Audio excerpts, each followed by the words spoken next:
আচ্ছা, জীবনে কখনো কোনো মৃত ব্যক্তিকে গোসল করিয়েছেন? যদি কখনো সুযোগ হয় তাহলে সেই মৃত ব্যক্তিকে গোসল করাবেন। তখন খুব কাছ থেকে দেখবেন মৃত মানুষের দেহটা কতটা অসহায় লাগে, মৃত্যুর পরে মানুষের দেহ কতটা ভয়ের কারণ হয়ে দাঁড়ায়। সুযোগ পেলে রাতে লাশটা পাহারা দেবেন, তখন বুঝতে পারবেন প্রিয় মানুষটার লাশ রাতের বেলায় আপনার কাছে কতটা অদ্ভুত লাগে, কতটা ভয়ের কারণ হয়ে ওঠে, কতটা আতঙ্কের কারণ হয়ে যায়।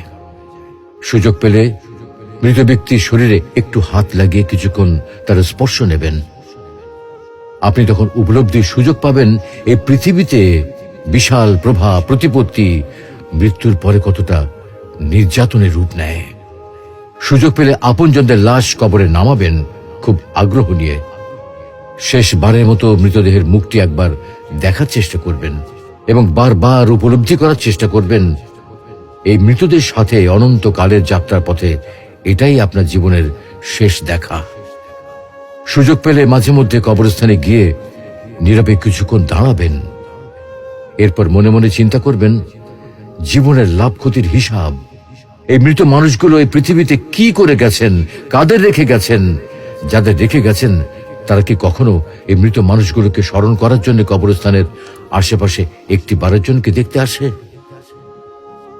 আমাদের জীবনটা বড় অদ্ভুত, বৈচিত্র্যময়। আমরা এর জন্যে, ওর জন্যে, ধন সম্পদের জন্যে, ঐশ্বর্যের জন্যে, বাড়ি গাড়ি টাকা পয়সার জন্যে কত না মায়া দেখাই, আগ্রহ দেখাই, আরো চাই আমাদের।